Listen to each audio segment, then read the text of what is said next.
हरियाणा और यूपी में जो हमारे जमुना बह रही थी, काफ़ी वर्षों से ये इधर जारी थी। लेकिन इसमें जमुना से जो भी हमारे को राजस्व जाता है, जैसे मैंने अभी अभी एक वीडियो में बताया था कि हरियाणा सरकार के हमारे किसानों को बहुत बड़ा फ़ायदा होने वाला है। क्योंकि आप देख रहे थे इस में जमुना में ईख, कद्दू, खीरा, ककड़ी, फल फ्रूट की सब्जियां ये बिजाई होती थी। और जब पानी आ जाता था तो पानी में वो सारी की सारी बह जाती थी, नुकसान हो जाता था। तो उसी नुकसान को देखते हुए सरकार ने बहुत बड़ा फैसला लिया कि क्यों न इन किसानों को, जो कि 10,000, 15,000 रुपये, 20,000 रुपये इनको मुआवजा मिलता था, यानी कि मुश्किल से कह सकते हैं कि इस केले का ठेका मिलता था इनको। और उस ठेके में ये बेचारे हार भी जाते थे और कई बार जीत भी जाते थे। मिल गया तो जीत गए और नहीं मिला तो हार गए। पानी यानी कि सब प्राकृतिक देन थी। आज इनको इस, जैसे यहाँ पे माइनिंग लगी है, नलवी कला माइनिंग है और इधर कुंडा कला, कुंडा खुर्द है, सारी हरियाणा का एरिया है। और यहाँ से अब किसानों को जो आप बढ़िया खेती के पैसे लेते थे वो पैसे आपको इससे मिलेंगे। और फ़ायदा क्या होने वाला साथियों कि पहले यहाँ पे रेत के ढेर लग जाते थे और पानी का बहाव इस तरह हो जाता था कि बड़ी बड़ी अच्छी अच्छी जो फसलें हैं वो उसमें चली जाती थी। बंगलौरा साइड में हमने खुद ईखों को जमुना में बहते हुए देखा, कितना बड़ा नुकसान था। अगर इस तरह से बीच में से जहाँ से रेत अच्छा मिलता है वहाँ से रेत निकाल लिया जाए, और मैं तो कहूँगा कि पूरी पूरी जमुना में से दूर तक ये रेत का जो कारोबार है इसको उच्च स्तर पर इसको बढ़ाया जाए। जब तक ये नहीं बढ़ेगा, ये पानी जो हमारी फसलें हैं जो खराब हो रही हैं, किसानों को कोई इसको बेनिफिट नहीं हो रहा है, वो सारे के सारे उसको बेनिफिट मिलेगा। और जो माइनिंग ऑपरेट करने वाले साथी हैं, आज वो इस मेहनत करके, जिस तरह से अब ये देख सकते हैं कि काफ़ी समय से इन्होंने इतनी मेहनत करी है, सारे रास्ते तैयार कर दिए हैं, और वो सारा करोड़ों रुपया सरकार के खाते में आएगा।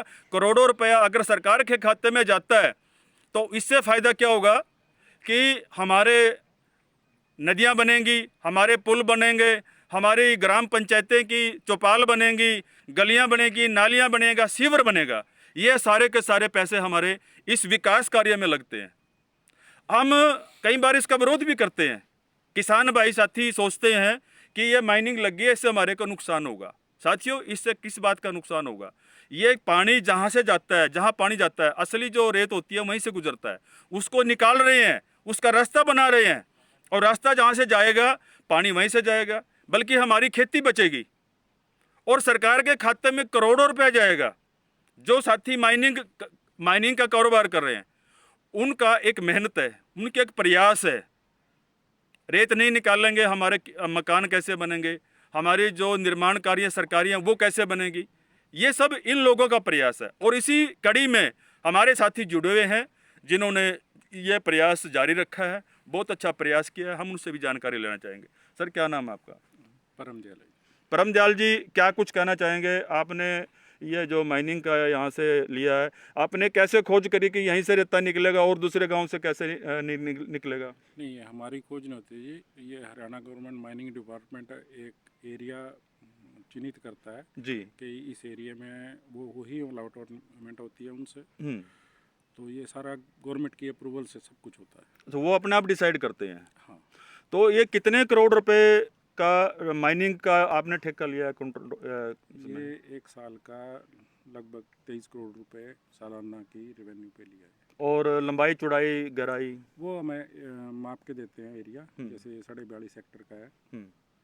तो ये गवर्नमेंट सारे डिपार्टमेंट एक बार वो चिन्हित करते हैं कि किस एरिया में आप कर सकते हो, वही एरिया। तो ये सरकार में भी देना होता है या सारा प्राइवेट में बेचते हैं?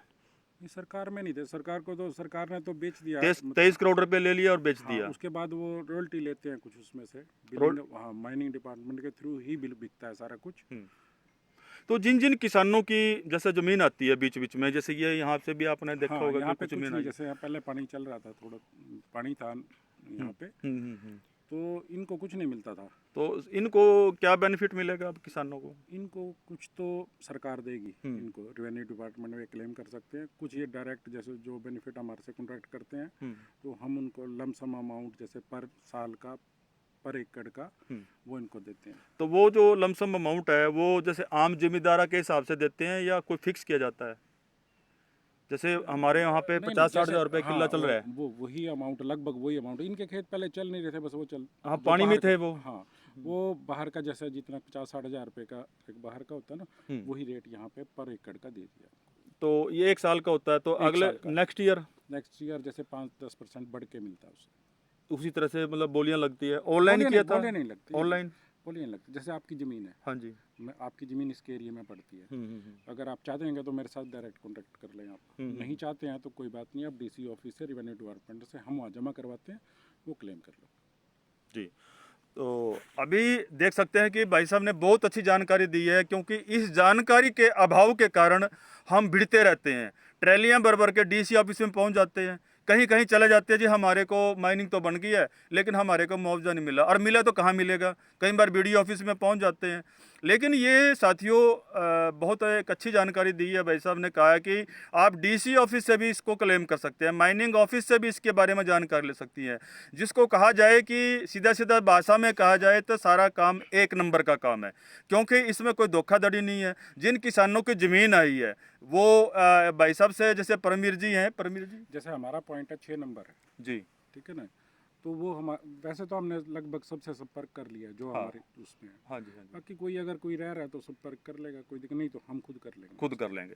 इन्होंने कहा है कि हमारे से संपर्क कर ले, क्योंकि इनका साथ लगता हुआ ऑफिस होता है। किसी भी माइनिंग में चला जाए, साथ लगता हुआ ऑफिस होता है, और उस ऑफिस में जा कर के जो भी मैनेजर है, ऑनर है, उनसे बातचीत करें तो ये हो जाता है। क्योंकि पहले, इससे पहले भी करनाल के कई एरिया ऐसा आए थे, जैसे चौगामा गांव है, वहाँ पे जो माइनिंग चलती थी। उससे आगे का है छछरौली में है, वहाँ पे भी किसानों ने इस तरह की दिक्कतें आई थी, लेकिन जैसे उन्होंने एसडीएम साहब ने, डी साहब ने उनको गाइड किया था और वो तमाम मुआवजे मिले हैं। आज के समय में बिल्कुल शांति है, किसानों की तरफ से कोई आपत्ति भी नहीं है। उन्होंने ये कह दिया था कि जो आते हैं रूटीन में हम उनको दे भी रहे हैं, और जिन जिन के ज़मीन आएंगी, खेत आएंगे, रास्ते आएंगे। सर, रास्तों के बारे में बताइए। जैसे कि आपने माइनिंग का तो ले लिया है, अब जो रास्ते हैं, रास्तों का भी कॉन्ट्रैक्ट किया, रास्तों का भी कॉन्ट्रैक्ट किया है।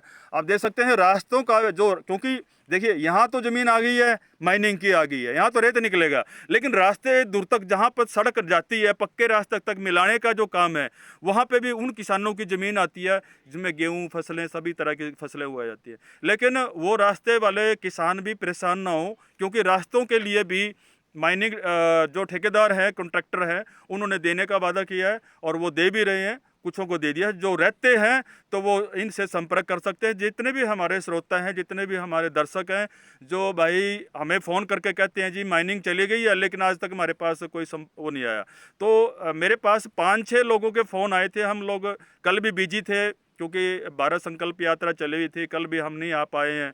कुछ गरोंडा के लोगों ने, कुछ यहाँ के, कुछ यूपी के लोग भी हमारे से जुड़े थे, भाई साहब थोड़ा इसमें दिखाओ हमारे, लेकिन कुदरती भाई साहब भी यहाँ पे आ गए हैं और हम लोगों ने मौका मुआयना भी देख लिया है। बिल्कुल साफ़ सुथरा हिसाब से इन्होंने बातों का जवाब भी दिया है और ये वचनबद्ध भी हैं। जो भी साथी कहते हैं कि हमारे को ज़मीन हमारी चली गई है लेकिन हमारे को अभी तक कोई पैसा नहीं मिला, तो सभी साथियों से अनुरोध है कि इनके कार्यालय में जहाँ पे माइनिंग लगी हुई है वहीं पे आकर के आप इनसे संपर्क करें और जितना भी आपका ज़मीन गई है वो अपना उसका मुआवजा देने के लिए, यानी कि उसको जो ठेका है, जो 1 साल का जो ठेका है, कॉन्ट्रैक्ट है इनके साथ सरकार का है, तो वो इनसे अपनी अदायगी ले सकता है। जुड़ा रहिए अगली खबरों के लिए। बंसीलाल पंचाल, सत्य समाचार, करनाल, हरियाणा।